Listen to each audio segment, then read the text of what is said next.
भागवत द्वारधिय भक्ति रस ताहार हृदय तार प्रेम हाय वश्य।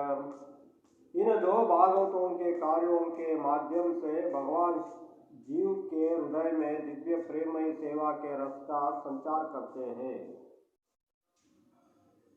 और इस तरह भक्त के हृदय में स्थित भगवान भक्त के प्रेम से वशीभूत हो जाते हैं।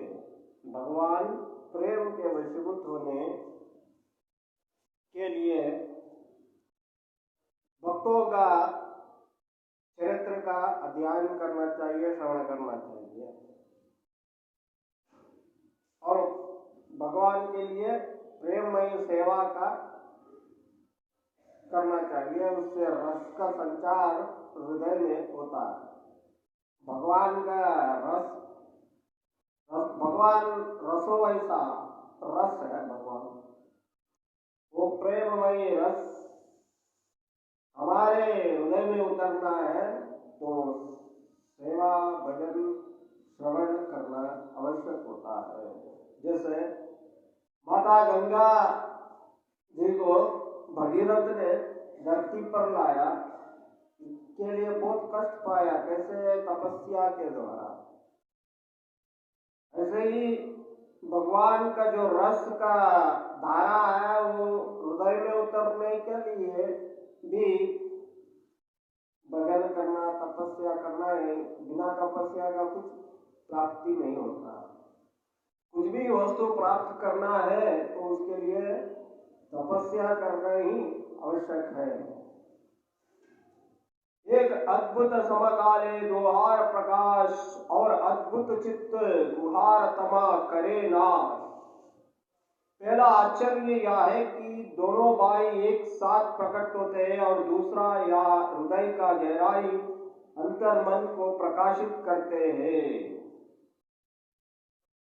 श्री नित्यानंद श्री कृष्ण चैतन्य महाप्रभु दोनों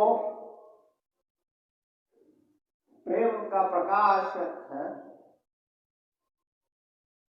हृदय के अंदर जितना गहराई में महामंत्र के द्वारा महाप्रभु का कृपा होगा, ऐसे ही अंतर मन में प्रकाश होना प्रारंभ हो जाता है। इसके लिए गहराई खोदने का आवश्यकता है। जितना गहराई खोदेगा उतना ही प्रकाश फैलेगा। हृदय का गहराई खोदने के लिए ये भजन करना चाहिए।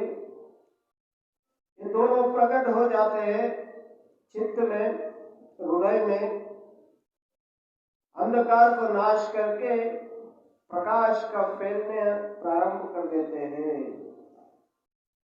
यही चंद्र सूर्य दुई परम सदया जगत्तेर भाग्येर गौड़े करिला उदय।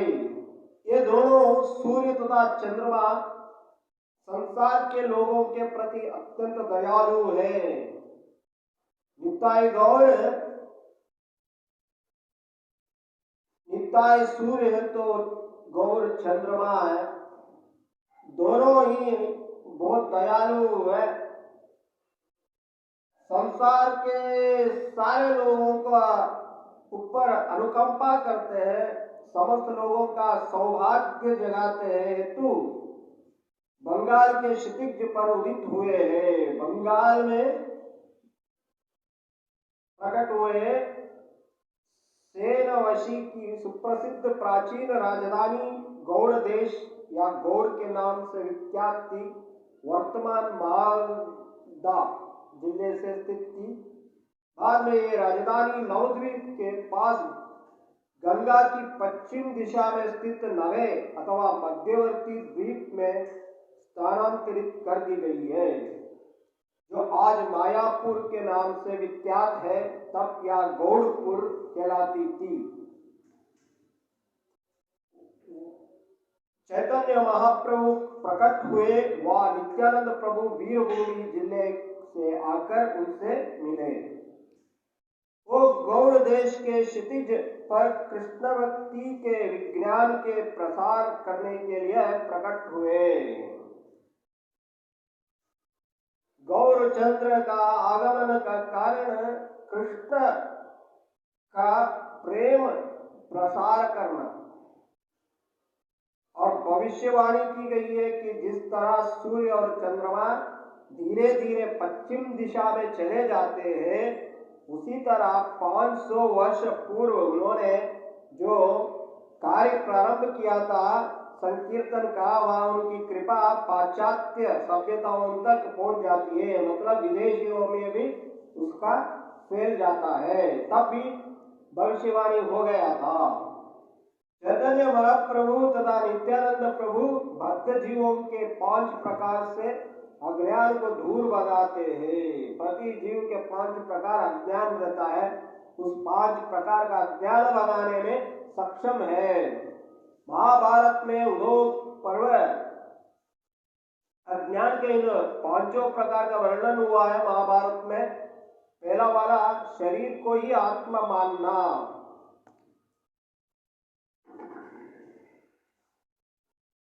अज्ञान, इस शरीर को ही शाश्वत मानना एक अज्ञान है। शरीर के वो चिंतन भी एक अज्ञान है, पहला अज्ञान है। और भौतिक इंद्रिय तृप्ति के चरम सुख मानना, जो इंद्रियों का सुख, काम सुख और भोग का आशा रखना, उसको भी मानना, शाश्वत मानना, ये भी दूसरा अज्ञान है। और भौतिक पहचान के कारण चिंतित होना, भौतिकता, मेरे पास ये सामान जो है, ये वो ये आजकल शुरू हो गया ना, वो भी तीसरा अज्ञान है। मेरे पास मोबाइल है, मेरे पास वो है, मेरे पास गाड़ी है, तो ये सब अज्ञान, भौतिक पहचान है, भौतिक से जुड़ने, इसलिए वो तीसरा अज्ञान है। और चौथा शोक करना, उदास रहना, और या चौथा है। और पांचवा या सोचता कि परम सत्य के परे भी कुछ है। पांचवा है भगवान से भी परे और कुछ है, भगवान ही नहीं है, भगवान से आगे कुछ है, ये भी सोचने वाले हैं। मतलब स्वर्ग लोक में नारी है, स्वर्ग लोक में अप्सरा है, ये भी सोचने वाले हैं ना। ये 5वां अज्ञान। चैतन्य महाप्रभु की शिक्षाओं से 5 प्रकार के अज्ञान समूल नष्ट हो जाते हैं। चैतन्य का जो शिक्षा है, उससे ये 5 प्रकार का जो अज्ञान है वो नष्ट कर देता है। मनुष्य जो कुछ देखता है, अनुभव करता है, वह सब पूर्ण पुरुषोत्तम भगवान की शक्ति प्रदर्शन मात्र जानना चाहिए। प्रत्येक वस्तु कृष्ण की अभिव्यक्ति है, या जो प्रपंच में जो भी व्यक्ति हो या वस्तु, वो भगवान कृष्ण का ही एक रूप मानना चाहिए। और सर्वत्र भगवान ही है, भगवान के सिवा जगत नहीं है। अगर जगत दिख रहा है वो एक माया है, जगत नहीं है, यहाँ पे प्रपंच नहीं है, यहाँ सिर्फ कृष्ण है। कृष्ण वासुदेव इति सर्वम, वासुदेव व्याप्त है, सब में व्याप्त है वासुदेव। वासुदेव को ही देखना चाहिए, प्रपंच को देखना नहीं चाहिए, क्योंकि प्रपंच है ही नहीं है, वो एक भावना है, अज्ञान के द्वारा उदय हुआ है। हमको जो सच नहीं दिख रहा है, झूठ दिख रहा है, झूठ को ही सत्य माना। जैसे रात में चल पड़े घूमने के लिए, इधर से बिजली नहीं है, अंधकार है, एक रस्सी पड़ा है, रस्सी के ऊपर पैर रख दिया, समझ लो वो साफ है, ये अज्ञान है। बाद में कोई मोबाइल से लाइट लगा के देखा तो पता चला वो रस्सी है, साफ नहीं है। ऐसे ही एक अज्ञान है, प्रपंच है। ये जो दृश्य जगत दिख रहा है प्रपंच, ये प्रपंच नहीं है, ये रस्सी है। लस्सी मतलब लस्सी, कौन सी लस्सी? कृष्ण की लस्सी है, कृष्ण के माखन की लस्सी है ये जगत, रस से भरा हुआ है ये सब, लेकिन निस्सार समझ के बैठे हैं। सही दुई प्रभुर करी चरण वंदना, याव ये विष्णु विघ्न नाश अभिष्ट पूर्णा। सही दुई प्रभुर करी चरणा वंदना, या होए विघ्न नाश अभीष्ट पूर्णा। प्रभु के चरणों का शरण ग्रहण करना, इससे वंदना करने से सारे विघ्नों का नाश होता जाता है। प्रभु के चरणों में शरण की ग्रहण करने से सारे विघ्नों का नाश हो जाता है और मन में कोई भी कुछ भी हो वो पूर्ण हो जाता है। ये वास्तविक है। एक विज्ञान है, मन में जो भी है वो पूर्ण हो जाता है, लेकिन कब होता है पूर्ण? उसको सोचने से कभी नहीं होगा। उसको सोचने से और ज्यादा बढ़ता रहता है, आशा बढ़ता रहता है, आशा के ऊपर आशा, आशा के ऊपर आशा। इसलिए भगवान के चरणों में आश्रय, चरणों का चिंतन करने से वो आशा टूट जाता है। टूटने का मतलब वो पूर्ण हो जाता है आशा। यही दुई श्लोके केल मंगल वंदन। अतएव आइए इन दोनों प्रभुओं के पवित्र चरणों की पूजा करें। इस प्रकार आत्मा का साक्षात्कार का मार्ग, सारी कठिनाइयों को छुटकारा मिल सकता है। भगवान के इस दोनों भगवान नित्याय गौर चरणों में वंदना करें, जो साक्षात्कार का मार्ग, सारी कठिनाइयों से छुटकारा देने वाला मार्ग मिल जाता है। यही दुई श्लोके केला मंगल वंदन। तृतीय श्लोके अर्थ सुनी सर्वजन।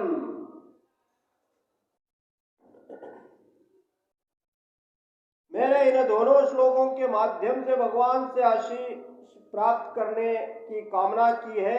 इस अध्याय में अब कृपा करके तृतीय श्लोक के तात्पर्य को ध्यान पूर्वक सुने। वक्तव्या बाहुल्या ग्रंथ विस्तारे रणरे, निस्तारे वर्णी सारार्थकई अल्पाक्षरे। इस ग्रंथ के विस्तार भय से मैं जानबूझकर विस्तृत वर्णन से बच रहा हूं। मैं यथासंभव संक्षेप में सार वर्णन करूंगा। मितम च सारम च वचो ही वाग्मिता इति। संक्षेप में कहा गया सार रूप सत्य ही सच्ची वाक्पटुता है। सुनिले कंडिवे चित्तेर अज्ञानादि दोष, कृष्णे गाढ़ा प्रेम हुए पावे संतोषा। सुनिले कंडिवे चित्तेर अज्ञानादि दोष, कृष्णे गाढ़ प्रेम हवे पावे संतोष। सुनिले, सुनने पर दूर हो जाएगा। क्या दूर हो जाएगा? हृदय का अज्ञानता और दोष, सारे दोष दूर हो जाएगा।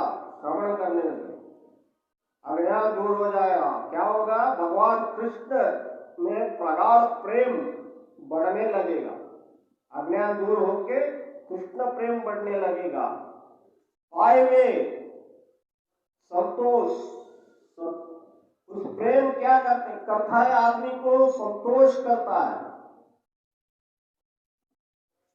विनती भाव से इसका श्रवण करने मात्र से ही मनुष्य का हृदय अज्ञान के सारे दोष से मुक्त हो जाएगा और उसे कृष्ण का प्रगाढ़ प्रेम प्राप्त होगा। यही शांति का मार्ग है। यही शांति का मार्ग है।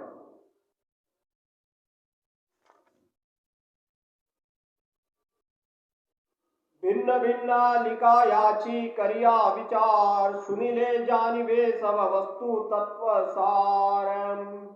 भिन्न भिन्न लिखी याची करिया विचार, सुनिले जानिवे सब वस्तु तत्व सार। श्री चैतन्य महाप्रभु की तत्व जो है वो भक्तगण की भक्ति प्रेम रस का वास्तविक रूप है और भिन्न भिन्न विचारों का प्रसार महाप्रभु के तत्व। महत्व बहुत है महाप्रभु का तत्व, महाप्रभु का का शिक्षा, वो भिन्न भिन्न विचारों का उदय स्थान है, संगम है, विचारों का संगम, वास्तविक प्रकृति का ज्ञान है, भिन्न भिन्न रसों का, और कृष्ण प्रेम भक्ति का मूल स्थान है चैतन्य महाप्रभु का शिक्षा। यदि कोई धैर्य पूर्वक श्री चैतन्य महाप्रभु, श्री नित्यानंद प्रभु तथा श्री अद्वैत प्रभु एवं उनके भक्तों, भक्ति कार्यों, नाम, यश तथा उनके दिव्य प्रेममय आदान प्रदानों के रसों की महिमा का श्रवण करेगा, वह तो परम सत्य के सार को जान सकेगा। इसलिए मैंने इसका वर्णन चैतन्य चरितामृत में तर्क तथा विवेक के साथ किया है। यहाँ बोल रहे हैं कृष्णदास कविराज गोस्वामी, श्री कृष्णदास कविराज गोस्वामी बोल रहे हैं, इस चैतन्य चरितामृत में वर्णन कर रहे हैं वो तत्व जो महाप्रभु के प्रेममय तत्व है। इससे सारे जो प्रेममय विचार है संगम में, वो सब वर्णन इस किताब में हुआ है, और जो इसको सुनेगा सत्य का सार जान लेगा, जानने में सक्षम हो जाएगा। श्री रूप रघुनाथ पदे या राशा, चैतन्य चरितामृत कहे कृष्णदासा।